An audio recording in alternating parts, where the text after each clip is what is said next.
पाकिस्तान ने ऐसे लगभग 9 सिस्टम अपने पास ले लिए हैं। मतलब समझो, इसको मैं युद्ध की तैयारी क्यों कह रहा हूं, इसको समझो। इसलिए इन लोगों ने अपने यहां पर यह शक्ति बढ़ा दी है। अब ये चिंता की बात है कि नहीं है? तो पाकिस्तान के साथ टेंशन में अगर हमारे साथ में कभी युद्ध होता है तो ये उसको बहुत मजबूती प्रदान करेगा। देखिए, भारत इस संख्या में पाकिस्तान से पिछड़ गया है, यानी इंडिया का पूरा एरिया मुश्किल से 5 अवाक से मेंटेन हो रहा है और ये भारत पाकिस्तान बॉर्डर के लिए 9 अवाक लेकर बैठा है। इसका मतलब पाकिस्तान फिलहाल तैयारी में है। तो इसको इसने J-31 दिया हुआ है और J-31 की सुरक्षा के लिए स्वीडन का अवाक आ गया है। वो अवाक जो साक्ष के असाब बन के आया है, अब ये इसका प्रशिक्षण पाकिस्तान में शुरू करवा रहा है कि चलाओ, ताकि इनको थोड़ा बहुत फायदा हो जाए। उम्मीद है आपको ये समझ में आ जाए। पाकिस्तान के साथ में टर्की ने भी इनको कह रखा है कि मैं बायरख्तार ड्रोन आपको दूंगा, चिंता मत करो, आप हमारे मित्र हो। क्योंकि कश्मीर विषय पर टर्की का सीधा सीधा साथ पाकिस्तान के साथ है। यानी पाकिस्तान अगर युद्ध की तैयारी की बात देखी जाए तो वो बहुत अच्छे से अपने एक दुश्मन को टारगेट करके युद्ध लड़ने के लिए तैयार है। जहां तक बात हो ईरान वर्सेस पाकिस्तान की, तो पाकिस्तान ज्यादा पावरफुल पड़ता है ईरान से, being a nuclear weapon country, साथ में बायरख्तार ड्रोन, साथ में J-31 और अब इस तरह की साब।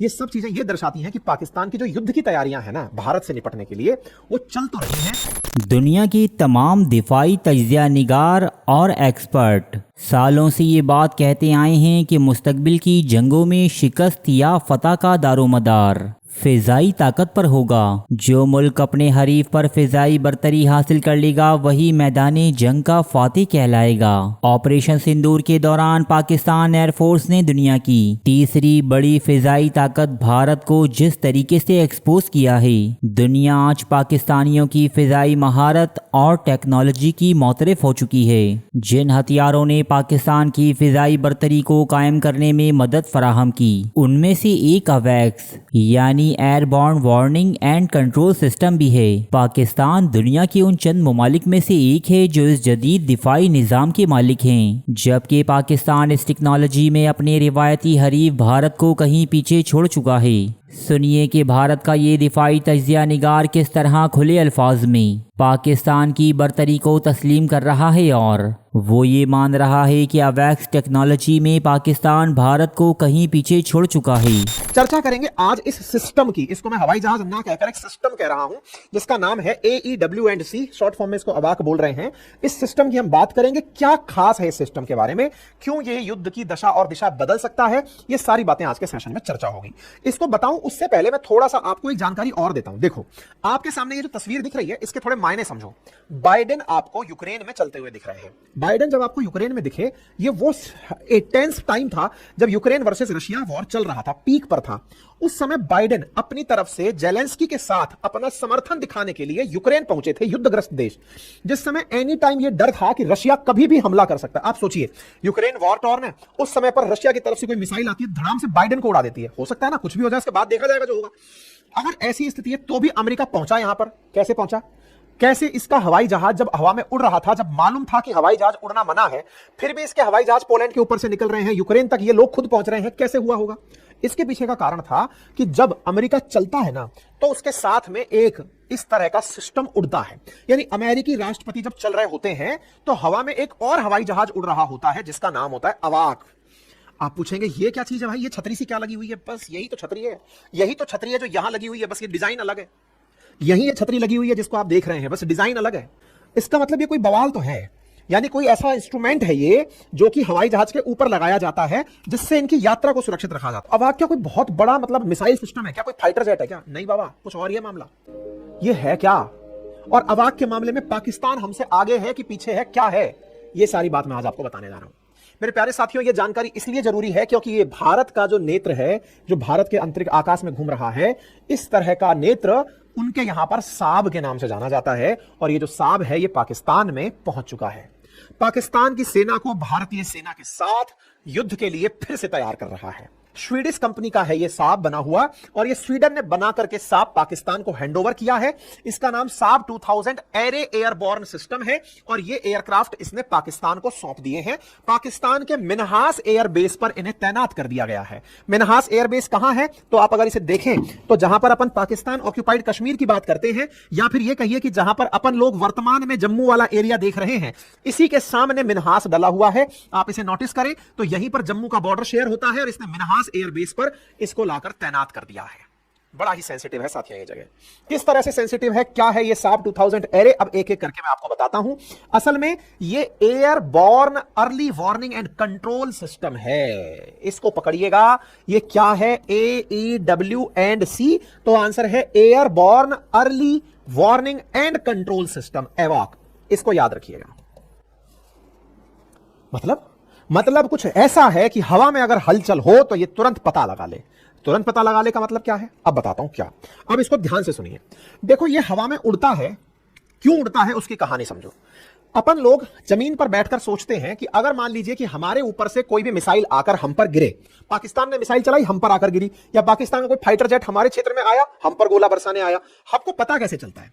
तो हम जमीन में क्या करते हैं, रडार लगाते हैं। जमीन पर एक रडार लगाया जाता है जिसका काम होता है रेडियो वेव्स को इमिट करना, और वो रेडियो वेव्स आकाश में फेंकी जाती हैं, और रेडियो वेव्स जब आकाश में जाती है तो कोई भी फ्लाइंग ऑब्जेक्ट उनसे आकर टकराता है तो वो उनको रिटर्न करती है। इसको बोलते हैं radio detection and ranging radar. तो रेडियो वेव्स निकली, सामने वाली किसी चीज से टकराकर जब वापस आई तो हमें पता चल गया ऊपर कुछ उड़ रहा है। तो भले ही हमको आंख से ना दिखाई दे, लेकिन हम लोग हवा में फेंक करके रडार्स को पता कर लेते हैं, रेडिएशंस को पता कर लेते हैं। अब लेकिन सोचो, रडार अगर काम कर रहा है, मान लीजिए एकदम देहाती भाषा में समझने का प्रयास कीजिए, कोई छतरी सी लगी है और ये छतरी अपने ऊपर से यूं रेडियो वेव्स को फेंक रही है, घूम घूम के सारी दिशाओं में फेंक रही है, ठीक है। अब इस रडार के बगल में यहां पर आपने कोई इंस्ट्रूमेंट लगा दिया जो इसकी रेंज से साइड में बटा रह गया। होता है ना, जैसे आप जब कैमरा लगाते हैं तो कैमरे के बगल में ब्लाइंड एरिया रह जाता है, ब्लाइंड क्षेत्र रह जाता है ना, ये वाला कैमरे के अंदर कवर नहीं हुआ। इस तरीके से कुछ ऐसी स्थितियां बन जाए कि आपने रडार से बचने का तरीका ढूंढ लिया। अच्छा, रडार से बचने के कुछ और तरीके भी माने जाते हैं। कहते हैं कि आप अगर बहुत नीचे से चीजों को उड़ा रहे हैं तो पता नहीं चलेगा, क्योंकि रडार मानेगा कि ये तो कोई हवाई जहाज ही उड़ रहा है, या फिर कोई नहीं पतंगी उड़ रही है, या फिर कोई और चीज आगे, मतलब तरीके की चीजें हैं। रडार की रेंज से नीचे उड़ाती हुई भी चीजें आपको फ्लाइंग ऑब्जेक्ट्स दिख सकते हैं। अब इसमें एक इंटरेस्टिंग कहानी क्या है, आपने रडार से ऊपर से कोई आप पर आकर गिरे इसके बारे में सोच रखा है, लेकिन उल्टा सोचते चलिए। आप खुद ऊपर उड़ रहे हो, आपको डर है कि कोई नीचे से गोली ना मार दे, यानी रिवर्स सोचो, ऊपर से आकर नीचे कोई गिर रहा है तो नीचे आपने रडार लगाकर ऊपर से आने वाली चीजों को देखा और उनसे बचने के लिए आपने S-400 दाग दिया। ये तो था एक डिफेंस सिस्टम। अब रिवर्स सोचते हैं, आप खुद ऊपर उड़ रहे हो, नीचे से किसी ने आपको टारगेट कर दिया, और टारगेट कर दिया आपको पता ही नहीं चला, आपका रडार तो ऊपर से नीचे आने वालों को चेक कर रहा है, नीचे से कोई ऊपर वाले को मार रहा है, आपको कैसे पता चलेगा? आपको कैसे पता चलेगा? इसी के लिए ऊपर भी एक रडार, अब ऊपर कोई जमीन तो है नहीं, तो ऊपर एक रडार तैराया जाता है, उसका नाम है अवाक। असल मायने में ये एक रडार है जो रिवर्स काम कर रहा है। जमीन से आने वाले जितने भी फ्लाइंग ऑब्जेक्ट्स ऊपर की तरफ हैं, ये उनकी जानकारी देता है, यानी एक रिवर्स है, ये रिवर्स अवाक है। और इसका जो रिवर्सल सिस्टम है ना, यही सबसे बड़ी खासियत है। आपके दिमाग में आएगा, इसका मतलब यदि ये हवा में उड़ रहा है तो ये उस हवाई जहाज को प्रोटेक्शन दे रहा है जिसको आप टारगेट कर सकते हो। आसान भाषा में बताऊं, मान लीजिए पाकिस्तान की तरफ से चल के F-16 भारतीय सीमा में घुसा, हमारे नीचे के रडार ने पता लगा लिया कि भाई F-16 उड़ रहा है, चलो मारते हैं। अब आपने मिसाइल चलाई तो आपके फाइटर जेट को इन्होंने अवाक चलाकर बता दिया, खुद के F-16 को अपना अवाक उड़ा के बताया कि सर आपके पास मिसाइल मारने आ रही है, सतर्क हो जाइए।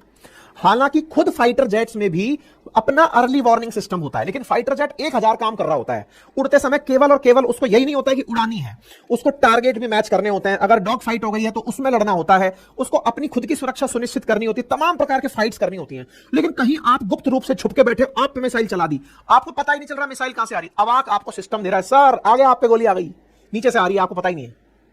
आई बात समझ में? ये है अवाक, और दुनिया में इसका कोई तोड़ नहीं है। दुनिया का हर देश जो हवा में ट्रैवल कर रहा है, अपने वीवीआईपी मूवमेंट करा रहा है या फाइटर जेट्स उड़ा रहा है, वो हवा में अवाक चलाता है कि चलाते रहो, अर्ली वार्निंग सिस्टम आती रहे, पता रहे कि ये कहीं से कोई गर्मी आ रही है, नीचे से कोई चीज फेंक रहा है खतरनाक। अब आपके दिमाग में आइडिया आएगा खुरापाती, क्या सर कोई इसी को उड़ा दे पहले तो?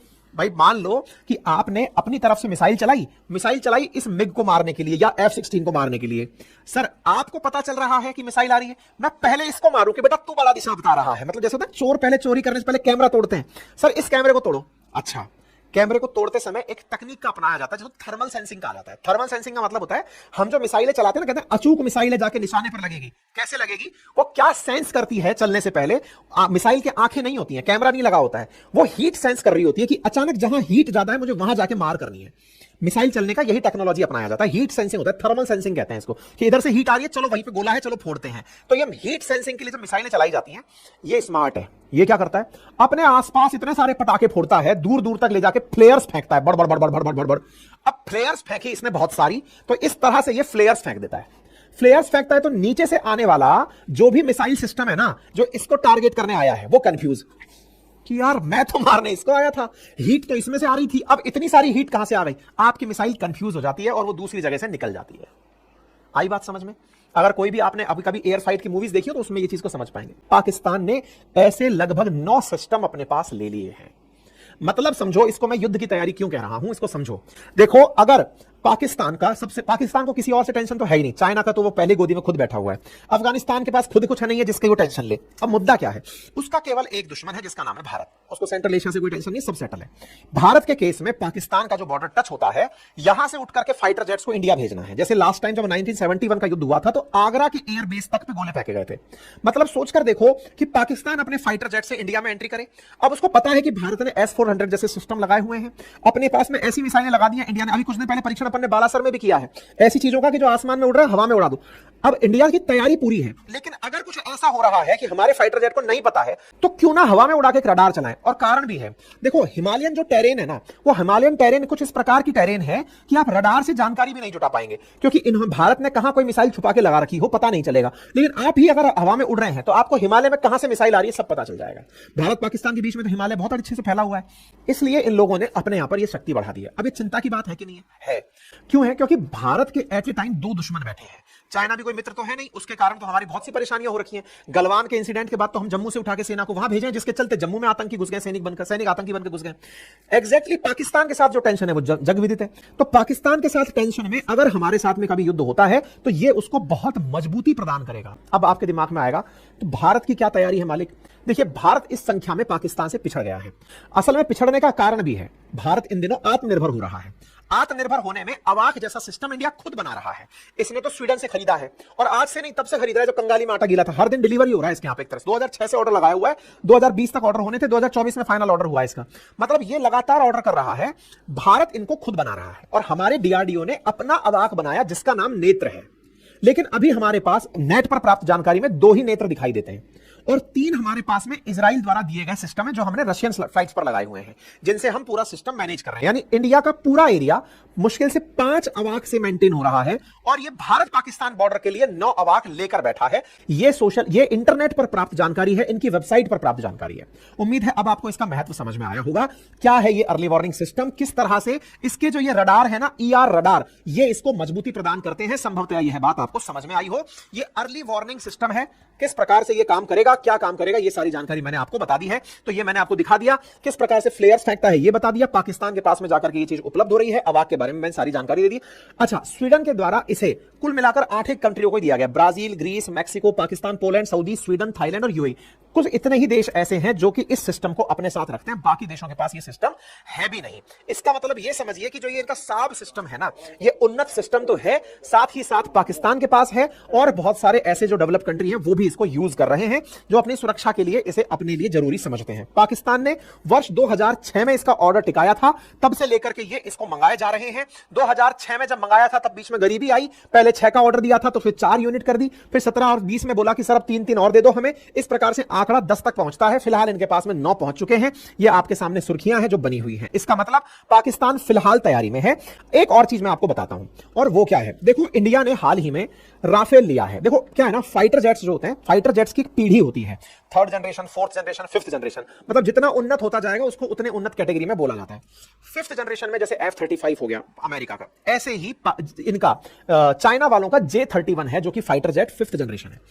5th जनरेशन जो फाइटर जेट्स होते हैं ये सबसे अत्याधुनिक माने जाते हैं। मतलब इनमें खुद का अवाक है, और ये मतलब टेक्नोलॉजिकली हवा में तेज से चलने से, बढ़िया मिसाइल ले जाने से सब तरह से सक्षम होते हैं, उन्नत किस्म के होते हैं। भारत ने अपने फाइटर जेट्स में राफेल सबसे उन्नत किस्म का रखा हुआ है, 4.55 मतलब 4.5 जनरेशन का बोलते हैं उसको, मतलब हमने इस तरह का वो लिया हुआ है। अच्छा, पाकिस्तान को चाइना, क्योंकि चाइना के वेपन वैसे कोई नहीं खरीदता, तो चाइना के लिए तो ये क्या है, प्रैक्टिकल भूमि है कि चलो यहाँ पे ट्राई मार लेंगे और कुछ नहीं तो यहाँ से पता चल जाएगा, 2-4 में अगर फूट फाट भी गए तो सीख लेंगे कि क्या कमी थी। तो चाइना का डिफेंस का सामान एक्सपोर्ट क्यों नहीं होता, उसके पीछे का बड़ा तर्क दिया जाता है कि अमेरिका ने तो अपने सारे वेपन टेस्ट किए हुए हैं दुनिया भर में, युद्ध में खुद जाता है, कहीं भी जाके बम गोले फोड़ देता है। चाइना वालों ने टेस्टिंग नहीं करी आज तक, तो टेस्टिंग नहीं करी तो बोले इसके नाम पर क्या है, चाइना चाहता है कि पाकिस्तान युद्ध में कूदे, और युद्ध में कूदे तो उसके जितने फाइटर जेट वगैरह हैं वो जाके टेस्टिंग तो हो एटलीस्ट, क्योंकि चाइना बेचारा बना के तो बैठा है, टेस्ट नहीं कर पा रहा है। जैसे अभी क्या हुआ ना, टर्की ने क्या किया था, अपना बायरक्तार ड्रोन दिया था यूक्रेन को, और उसने खूब तबाही मचाई रशिया की। भाई साहब इतने ऑर्डर मिल गए कि अगले 3 साल तक के लिए ऑर्डर सेट है, मतलब उसको ऑर्डर ही ऑर्डर मिल गया, भाई ये पैक कर दे यार, बढ़िया चीज बनाई है ना। ईरान वालों ने कामिकाजे दिया रशिया वालों को, रशिया वाले राजी हो गए, उधर ईरान के पास में ऑर्डर आ गया कि हाँ भाई वहां से हूती बोल रहे हैं, हिजबुल्लाह बोल रहा है, अरे भाई हमको पैक कर दो यार, ये बढ़िया चीज बना दी आपने, है ना। तो इसको इसने J-31 दिया हुआ है, और J-31 की सुरक्षा के लिए स्वीडन का अवाक आ गया है, वो अवाक जो साफ बन के आया है। अब ये इसका प्रशिक्षण पाकिस्तान में शुरू करवा रहा है कि चलाओ, ताकि इनको थोड़ा बहुत फायदा हो जाए। उम्मीद है आपको ये समझ में आ जाए। पाकिस्तान के साथ में टर्की ने भी इनको कह रखा है कि मैं बायरक्तार ड्रोन आपको दूंगा, चिंता मत करो, आप हमारे मित्र हो, क्योंकि कश्मीर विषय पर टर्की का सीधा सीधा साथ पाकिस्तान के साथ है। यानी पाकिस्तान अगर युद्ध की तैयारी की बात देखी जाए तो वो बहुत अच्छे से अपने एक दुश्मन को टारगेट करके युद्ध लड़ने के लिए तैयार है।